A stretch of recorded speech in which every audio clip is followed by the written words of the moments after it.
안녕하세요. 박영수 목사입니다. 마태복음 산책하기 Walk Together, 우리 오늘 마태복음 8장 말씀을 함께 공부하려고 합니다. 윈도우 패닝으로 준비를 한번 해봤는데요. 예수님이 누구신가 하는 주제를 가지고 마태복음 8장 내용이 기록되어 있는데, 특별히 5가지의 기적, 5가지의 예수님의 권능을 나타내시는 이 기적을 통해서 예수님이 누구신가 하는 부분에 대해서 잘 설명되고 있는 책이 마태복음 8장이라고 할 수 있겠습니다. 그 중에 첫 번째 기적인 나병 환자를 고쳐주시는 내용이에요. 제가 작년 이맘때쯤에 단기 선교팀과 함께 인도에 단기 선교를 다녀왔는데, 그 당시 나병 환자들이 사는 마을에 찾아가서 그들을 위로하고 또 축복하고 복음을 전하는 시간을 가졌습니다. 그 사진으로 한번 준비를 해봤습니다. 두 번째는 백부장의 하인을 고치시는 내용입니다. 이 백부장이 예수님께 나와서 자기 하인을 고쳐달라고 하는 간청하는 그 간청을 들어주시고 고쳐주시는 내용. 세 번째는 예수님의 제자 가운데 베드로, 그 베드로의 장모를 고쳐주시는, 예수님이 손을 만지시니 그 병이 낫게 되는 그런 기적에 대해서 잠시 살펴보려고 합니다. 네 번째는 바람과 바다를 잔잔하게 하시는 예수님, 자연도 다스리시는 예수님에 대해서 한번 보겠고요. 마지막으로 5번째는 예수님께서 가다라라고 하는 그 지방에 귀신 들린 자의 그 귀신을 쫓아내시는 그런 놀라운 권능을 행하심을 통해서 도대체로 예수님은 누구신가 하는 부분에 대해서 함께 마태복음 8장은 기록되어 있고, 우리는 오늘 이 말씀을 통해서 함께 하나님의 뜻이 무엇인지를 생각해 보려고 합니다. 마태복음의 구조를 마태복음 5장 할 때 한 번 더 봤었는데요. 마태복음은요, 예수님께서 행하신 일과 예수님의 설교, 예수님의 가르침이 번갈아 구성되어 있습니다. 빨간색으로 박스 쳐져 있는, 표시되어 있는 그 내용들은 예수님의 가르침입니다. 예수님의 설교, 예수님의 가르침에 대한 내용들이 기록되어 있고요. 그리고 노란색으로 표시된 곳은 예수님께서 행하신 일, 예수님께서 어떤 그 가르침대로 이곳에서 행하셨는가 하는 내용들이 이렇게 번갈아 구성되어 있습니다. 마태복음은 이렇게 번갈아 구성되어 됨을 통해서 예수님의 사역이 균형이 있다는 것을 강조하고 있어요. 예수님이 가르치고 그 가르치신 내용대로 또 실행하시고, 또 실행하신 내용에 더하여 또 가르치시고 또 실행하시고, 이런 균형적인 사역들이 어떻게 공생의 사역 가운데 이루어졌는지를 마태복음은 구조를 통해서도 우리는 잘 알 수 있다는 것입니다. 마태복음 5장 1절에 예수께서 무리를 보시고 산에 올라가 앉으시니, 산에 올라가셨죠. 마태복음 5장, 6장, 7장 산상보훈이었습니다. 근데 마태복음 오늘부터 보는 8장 1절에는요, 예수께서 산에 내려오시니 수많은 무리가 따르니라. 산에서 이제 내려오셨다는 것을 우리는 알 수 있습니다. 산에서 내려오셨으니 이제 또 가르치신 것을 어떻게 또 실천으로, 삶의 실천으로 하나님의 권위를 또 나타내시는가 하는 부분이 이제 오늘 우리 마태복음 8장의 주요한 포인트라고 할 수 있겠습니다. 우리는 알고 있지만, 또 배우는 일은 좋아하지만 작은 것 하나도 실천하는 것에 우린 매우 약합니다. 특별히 예수님이 가르치신 내용을 그대로 또 실천하시면서 공생의 사역을 행하셨던 것을 우리 생각하며, 우리는 오늘의 가르침, 그 가르침에 대한 지적 만족을 넘어 우리의 삶 속에 하나라도 순종하고 실천하기를 바라는 마음으로 오늘 마태복음 8장 말씀 같이 보도록 하겠습니다. 마태복음 8장 첫 번째는 나병 환자를 고치시는 내용입니다. 나병 환자.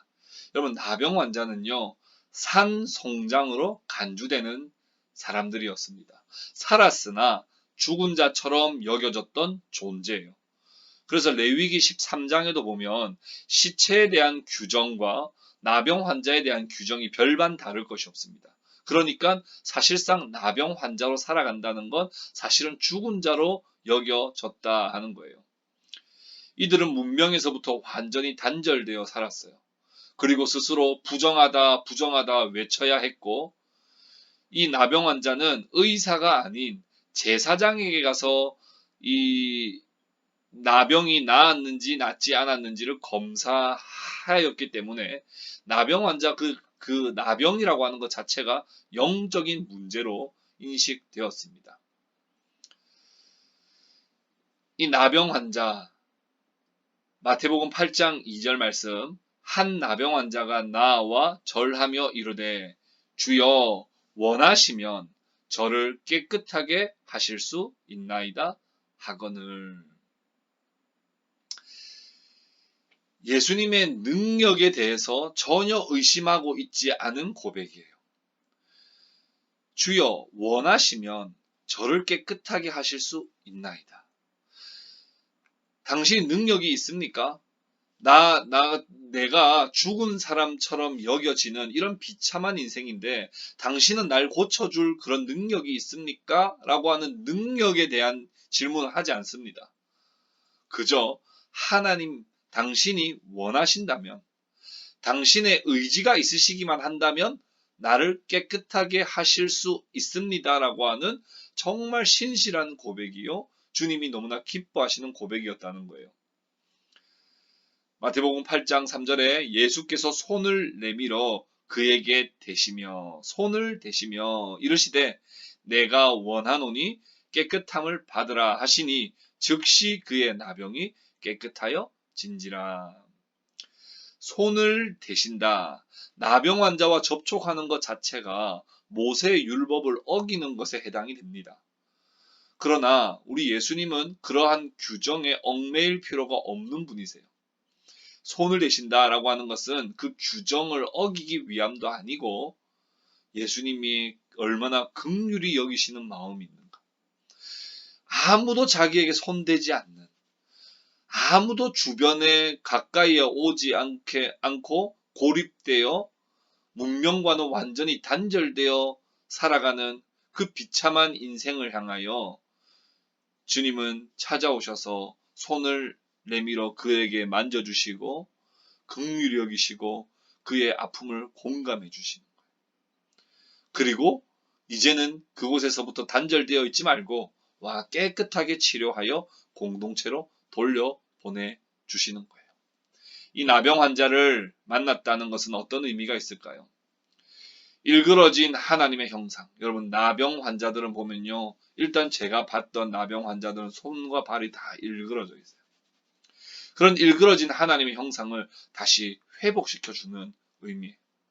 죄와 허물로 죽은 자를 살려주시고 죽은 자같이 여겨졌던 자를 살려주심을 통해서 우리가 죄와 허물로 죽은 자와 같은, 사실은 우리가 영적 나병 환자와 같은 자이지만 우리 주님은 이 땅에 오셔서 정말 죽은 자와 같은 자들을, 하나님의 형상이 일그러져 있는 자들을 향하여 해방과 자유로 새로운 삶을 살게 해 주시는 분이시다라고 하는 것을 선포하시기 위해서 제일 먼저 나병 환자를 만나셨다 하는 거예요.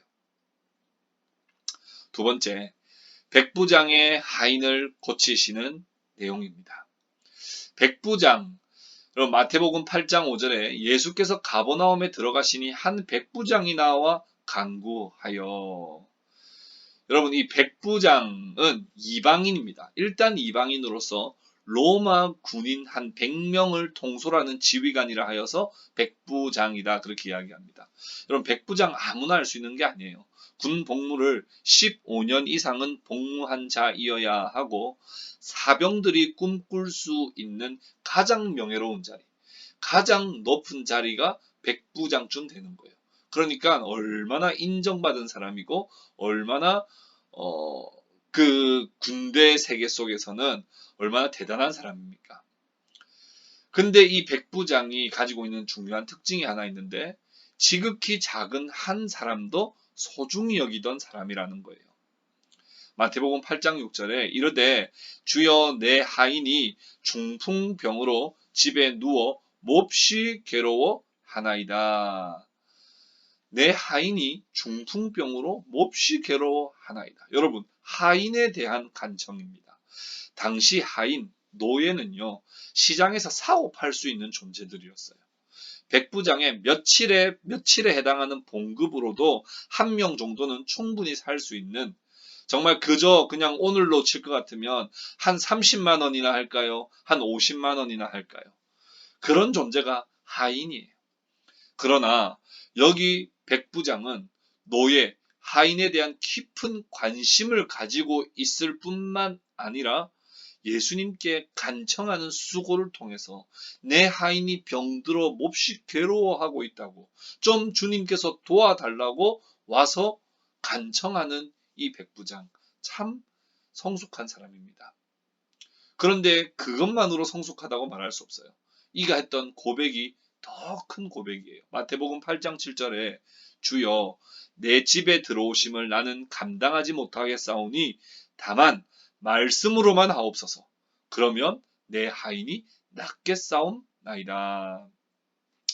세상적 권세가 있고 존경받는 사람이었지만 전능하신 하나님 앞에서는 누추한 자임을 고백하는 거예요. 주님, 저도 부하들한테 이래라 저래라 시키는 그런 백부장입니다. 근데 주님 앞에서 나는 아무것도 아닌데 어떻게 우리 집에 오실 수 있겠습니까? 그냥 그 자리에서 말씀만 하셔도 내 하인이 낫는 것을 나는 믿습니다. 말씀만 하시면 먼 거리에서도 치유하실 수 있다라고 하는 그런 믿음으로 고백을 했던 거예요. 진정한 하나님의 아들이심을 믿었던 것입니다.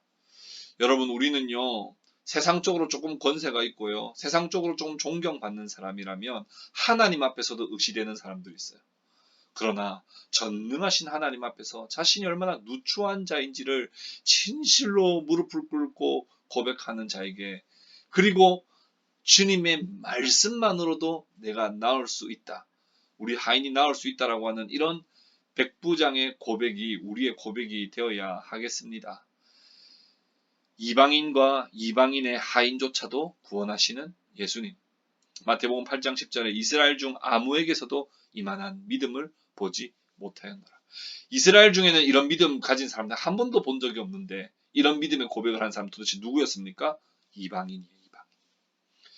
예수님은 유대인 중에 가장 비천한 자, 정말 죽은 자와 같이 여겨졌던 나병 환자에게 제일 먼저 찾아가셔서 그에게 하나님의 권능을 나타내 보여주셨고, 두 번째는 이방인, 정말 그들에게는 구원이 없지 않을까, 아니 반드시 그들에게는 구원이 없다고 여겨졌던 그 이방인에게 이런 믿음이 있음을 나타내 보여주심을 통해서 우리 주님은 이 땅에 오실 때 이방인들조차도 구원하시고, 뿐만 아니라 이방인의 하인, 유대인의 하인도 아니고 이방인의 하인조차도 구원하시는 그 예수님, 그 예수님으로 이 땅에 오셨다는 거예요.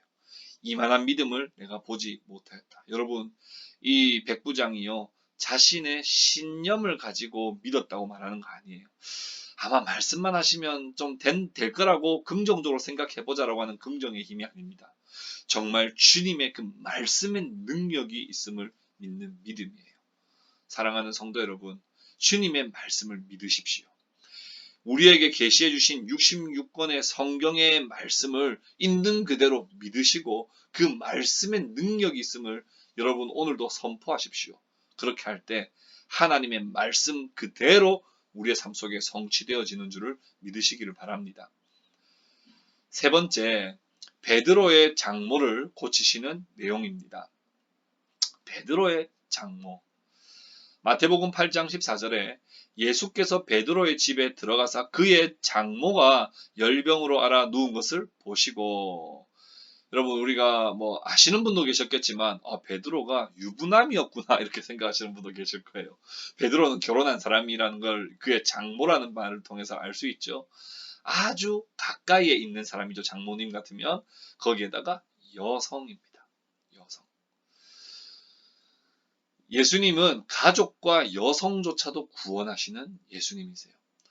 마태복음 8장 15절에 그의 손을 만지시니 열병이 떠나가고 여인이 일어나서 예수께 수종들더라. 아무런 대화도 소개되지 않습니다. 그저 긍휼의 손을 만져주시는 거예요. 여러분, 그 당시에 나병 환자, 이방인, 여성들, 이들은요, 가장 구원에서부터 멀어져 있는 사람들이고, 가장 외면받던 사람들이요, 가장 기본적인 권리나 기본적인 어떤 혜택도 보지 못하는 아주 비천한 존재로 여겨졌던 자들입니다. 그러나 예수님은 그들에게 제일 먼저 가셨어요. 그리고 긍휼의 손을 잡아 주시는 거예요. 그렇게 했더니 여인이 일어나서 예수께 수종들더라. 여러분, 구원과 치유에 대한 반응으로 반드시 섬김과 봉사가 따라오게 되어 있습니다. 누가 섬겨라고 해서 섬기는 거, 그건 섬김 아니죠. 누가 봉사하라고 해가지고 마지못해 하는 봉사를 해야 된다고 한다면 그건 봉사가 아닐 겁니다. 내가 구원받았고 내가 치유받았던 것에 대하여 너무나 감격한 나머지 어떻게 하면 내가 하나님의 그 은혜에 보답할 수 있을까? 물론 보답할 수 없습니다. 그거 어떻게 갚아요? 보답할 수 없는 그 큰 사랑이지만 내가 가만히 있을 수 없어 섬기고 봉사한다. 이것이 바로 봉사하고 섬김입니다. 근데 수종 들더라 라고 하는 표현이요, 미완료 시제로 기록되어 있어요. 그 말인즉슨 잠깐 너무 감사해가지고 식사 대접 한번 했다, 이런 개념이 아니에요. 내가 너무 오늘 한번 힘이 있어가지고 한번 봉사 한번 했다가 아니라 지속적으로 계속적으로 봉사를 했다는 거예요. 미완료 시제죠. 다 고치시니.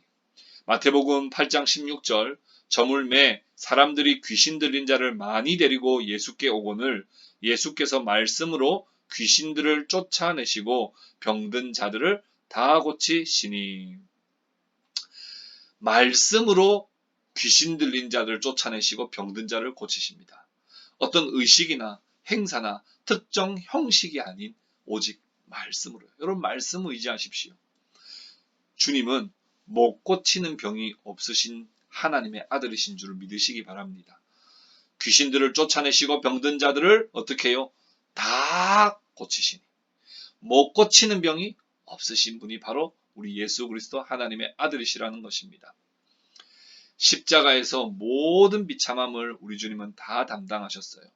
이사야에 기록되어 있는 이 말씀을 이루시려고, 이사야 53장 4절 말씀을 이루시려고 오셨다는 거예요. 마태복음 8장 17절에 이는 선지자 이사야를 통하여 하신 말씀에 우리의 연약한 것을 친히 담당하시고 병을 짊어지셨도다 함을 이루려 하심이더라. 우리 주님은 십자가에서 그 모든 비참함을 다 담당하심으로 우리의 연약한 것과 우리가 당하고 있는 그런 병들 다 짊어지시고 우리의 비참함을 해결해 주시는 우리의 구속자 예수 그리스도시라는 것을 우리는 기억해야 되겠습니다. 그래서 요한복음 19장 30절에는요, 내가 다 이루었다, 그렇게 말씀하신 것이죠. 첫 번째, 두 번째, 세 번째 내용을 통해서 예수님은 도대체 누구신가? 예수님 산에서 보물과 같은 그런 주옥과 같은 그런 가르침을 가르치시고 본인은 어떻게 사시는지 참 궁금했는데 산에 내려오시자마자 이분이 행하셨던 것은 제일 취약계층, 가장 비참한 자들, 가장 존중받지 못하는 자들에게 찾아가셔서 긍휼과 사랑의 손으로 그들을 잡아주시고 그들에게 참 회복과 진정한 삶의 기쁨을 허락해 주셨다는 겁니다. 네 번째, 바람과 바다를 잔잔하게 하신다. 여러분, 지금은 이제 제자 공동체로 분위기가 전환이 되었습니다. 마태복음 8장 23절에 보면 배에 오르심에 제자들이 따랐더니 이렇게 돼 있어요. 제자들이요, 그냥 뭐 배에 탔다 이런 개념이 아니라 따랐다 이렇게 기록되어 있어요. 그것은요, 23절 바로 앞에 있는 22절에 너희는 나를 따르라 라고 하는 그 명령과 연결된 말씀이에요. 그러니까 정말 너희가 이 하나님 나라의 복음의 비밀을 알았다면 이젠 나를 따르라 라고 하는 그 따르라고 하는 말씀에 그대로 따랐다. 이 말은 제자 공동체였다 하는 거예요. 근데 이들은 제자 공동체임에도 불구하고 무서워하더라는 거예요.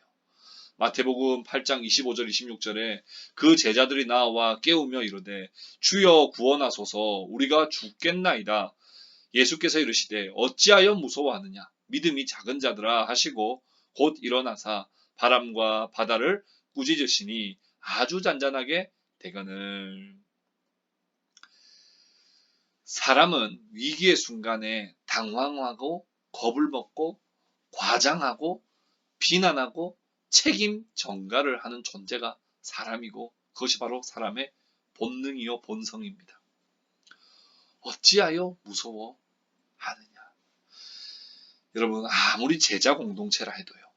아무리 내가 예수를 믿었던 성도라 할지라도 내가 지금도 하나님을 경외하는 사람이라 할지라도 사람의 본성은요. 당황하고 겁먹고 과장하고 비난하고 책임 전가하게 되어 있습니다. 그러나 우리는 기억해야 됩니다. 믿음이 적은 연고라고 하는 것을요. 우리는 그럴 때 침착하게 기도하는 훈련을 해야 돼요. 아무리 위기의 순간에도요. 너무 당황하고 너무 겁을 먹는 건 믿음이 부족하기 때문에 우리가 오늘도 기도할 때 하나님 우리에게 믿음을 주십시오. 위기의 순간이 계속해서 찾아올 때에도 그때에도 쉽게 당황하지 않게 하시고 겁먹지 않게 하시고 두려워하지 않게 하시고 무서워하지 않게 하시고 모든 우리의 삶의 주인 되시는 하나님 이 세상을 창조하셨을 뿐만 아니라 지금도 섭리 가운데 이 세상을 통치하고 계시는 하나님을 바라보고 그분께 침착하게 기도할 수 있는 믿음을 주십시오. 그렇게 우리 기도해야 될 줄로 믿습니다. 바람과 바다도 순종하더라는 거예요. 마태복음 8장 27절에 그 사람들이 놀랍게 여겨 이르되 이가 어떠한 사람이기에 바람과 바다도 순종하는가 하더라. 자연을 다스리시더라는 거예요. 바람과 바다도 다스리신 분. 그분이 바로 하나님의 아들이시다. 위기 때 우리가 늘 기억해야 될 것이 있다고 한다면 예수님이 누구신가 하는 거예요. 여러분 위기의 순간에 우리는 예수님은 도대체 누구신가를 계속해서 떠올리시기 바랍니다. 계시록 21장 8절에요. 이렇게 기록되어 있어요. 그러나 두려워하는 자들과 믿지 아니하는 자들과 흉악한 자들과 살인자들과 음행하는 자들과 점술가들과 우상 숭배자들과 거짓말을 하는 모든 자들은 불과 유황으로 타는 못에 던져지리니 이것이 둘째 사망이라. 여러분 다른 건 다 이해되는데 두려워하는 자들도 불과 유황에 던져진다. 무서운 말씀이죠. 그래서요. 정말 우리의 믿음이 견고해지기를 위해서 위기의 순간에 당황하지 않고 하나님을 침착하게 바라보고 기도할 수 있는 믿음이 되기 위해서 우리는 정말 기도해야 되는 것입니다. 마지막으로 5번째, 귀신을 쫓아내신 가다라 지방의 귀신 들린 사람. 마태복음 8장 28절에 또 예수께서 건너편 가다라 지방에 가심에 귀신 들린 자 둘이 무덤 사이에서 나와 예수를 만나니 그들은 몹시 사나워 아무도 그 길로 지나갈 수 없을 지경이더라. 이방인의 지역이었던 가다라에 굳이 가신 것은 그곳에 귀신 들린 사람이 있다는 걸 우리 주님은 아셨기 때문이에요. 그 사람의 고통에서 해방시켜 주시기 위함입니다. 왜냐하면요. 마태복음 9장 1절에는요. 다시 가버나움으로 오시거든요. 굳이 배를 타고 굳이 가다라 지방까지 가셨던 이유는 그곳에 있는 귀신 들린 한 사람. 마태복음에서는 2사람, 마가복음, 누가복음에서는 한 사람이라고 기록되고 있는데요. 그 한 사람 혹은 2사람을 위해서 그까지 가셨다는 거예요. 귀신도 알아보는 예수님. 마태복음 8장 29절에 이에 그들이 소리질러 이르되 하나님의 아들이여 우리가 당신과 무슨 상관이 있나이까? 때가 이르기 전에 우리를 괴롭게 하려고 여기 오셨나이까? 하더니 여러분 마태복음 8장 27절에 이가 어떤 사람이기에 바람과 바다도 순종하는고 이렇게 물었죠. 이가 어떤 사람인지 누가 말해주고 있는 거예요? 귀신이 말해주고 있습니다. 귀신이 명확하게 답하고 있어요. 하나님의 아들이요. 예수님의 등장에 위협을 귀신은 느낍니다. 큰 능력을 가지고 사람을 괴롭혔죠. 저기 위에 28절 말씀 보세요. 그들은 몹시 사나워 아무도 그 길로 지나갈 수 없을 지경이더라. 이렇게 돼 있죠. 그러니까 엄청난 큰 능력을 가지고 그 귀신 들린 사람을 조정해서 그곳으로 사람들 못 지나가도록 만들 정도로 큰 능력을 가지고 있는 귀신이었지만 예수님의 능력과 권세 앞에서는 저항할 수 없음을 자각했어요. 그러나 그렇다고 해서 귀신이 회개할 수는 없는 존재입니다. 그래서 저기 보이는 돼지떼에게로 들어가 몰사당하게 해달라고 간청하고 몰사당하게 됩니다. 여러분 여기서 돼지떼가 있다 하는 것은 이건 사실은 유대인들에게 있어서 돼지는 그 레위기 11장의 말씀처럼 부정한 그 동물이거든요. 근데 돼지떼가 여기 있었다 하는 것은 이 가다라 지방도 이방인들이 많은 지역이었다라고 하는 것을 우리는 알 수 있습니다. 그러나 하나님의 아들이 배척을 당합니다. 34절에 온 시내가 예수를 만나려고 나가서 보고 그 지방에서 떠나시기를 간구하더라. 하나님의 아들을 알아보지 못하는 인간의 우둔함. 근데 귀신은 알아보고 있죠. 하나님의 아들을 만났으면 우리도 구원해 주소서, 우리에게도 능력을 베풀어 주소서라고 기도하고 나와서 회개하고 예수님을 믿었다면 그 가다라 지방이 얼마나 은혜롭게 변했겠습니까? 근데 그 사람들은 전부 다 예수님이 제발 이곳에서 떠나시기를 간구하더라는 거예요. 귀신은 알아보지만 사람들은 우둔해서 알아보지 못해요. 왜요? 재산상의 피해를 두려워했기 때문입니다. 예수님이 여기 좀 더 계셨다가는 소고 돼지고 뭐고 지금 다 지금 이 바다에 빠져가지고 죽을 판이다. 저 사람이 빨리 나가야 된다. 이런 생각만 했던 거예요. 그러니까 재물에 매여서 하나님의 나라를 거절하는 미련한 인간들의 모습이 여기에 나타나 있는 것이죠. 이를 통해서 예수님은 마지막 이 귀신을 쫓아내시는 마지막 이 사건을 통해서도 정말 이방인 한 사람, 아니 혹은 두 사람, 정말 가다라 지방까지 찾아가서 굳이 찾아가서 그 사람 하나 구원하고 나오시려고 그곳까지 찾아가시는 그 주님의 하나님의 열심을 우리는 볼 수 있는 것이죠. 다시 말씀을 한번 정리합시다. 산에서 내려오신 예수님은 마태복음 8장의 5가지의 기적을 통해서 하나님의 권능을 나타내십니다. 첫 번째, 두 번째, 세 번째는 우리 예수님께서 정말 가장 비천한 자들, 정말 존중받지 못하는 자들, 괴로움 가운데 격리되어 외롭게 살아가는 자들에게 찾아가서 정말 손 내밀어 주시고 그들의 삶에 기쁨을 회복시켜 주시고 영혼이 살아나는 은혜들을 베풀어 주셨다 하는 거예요. 네 번째는 제자 공동체라 할지라도 환난과 위험과 위기의 순간들이 찾아옵니다. 그때 예수님을 잠잠히 바라볼 수 있는 믿음이 필요하겠고 우리 예수님은 바람과 바다, 자연마저도 통치하시는 진정한 하나님의 아들이시다. 마지막 5번째, 귀신들을 쫓아내시는 정말 이방인 한 사람, 귀신 들린 그 비참한 자 하나를 아시고 배를 타고 찾아가셔서 그 한 사람을 구원하시기 위하여 찾아가시는 예수님. 그리고 그를 구원하셨지만 재물과 여러 가지 관계에 눈이 멀어 하나님의 아들을 보지 못하는 우둔한 자들에 의해서 배척을 당하시는 예수님. 그리고 영적 세계에 있는 이 귀신들을 온전히 쫓아내심을 통해서 정말 진정한 하나님의 아들이심을 온전히 나타내 보여 주신 것입니다.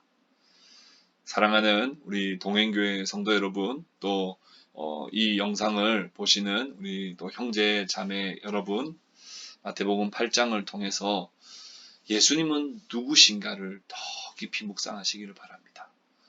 우리 주님은 막연하게 어떤 분이다라고 하고 내 신념과 긍정의 힘으로 신앙생활을 하는 것이 아니라 내가 믿는 예수 그리스도, 나의 구주 예수 그리스도가 어떤 분이신지를 더 깊이 묵상하고 내 삶에 찾아오신 예수님을 더 풍성하게 누릴 수 있는 저와 여러분 다 될 수 있기를 주님의 이름으로 축복합니다. 기도하겠습니다. 하나님 아버지 감사합니다.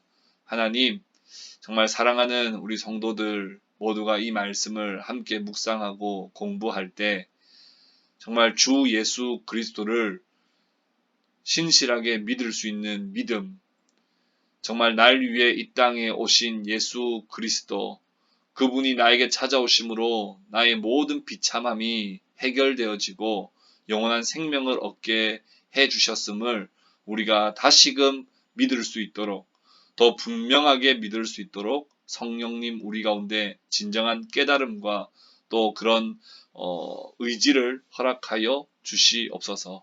마태복음 8장을 통해 주신 말씀, 그 말씀 하나라도 더 진실하게 믿으려고 힘쓰고 그 말씀의 능력이 있음을 기억하고 순종의 삶으로 살아가는 우리 모두가 되게 하여 주시옵소서. 감사드리오며 이 모든 말씀 우리 구주 예수님의 이름으로 기도 올려 드리옵나이다. 아멘.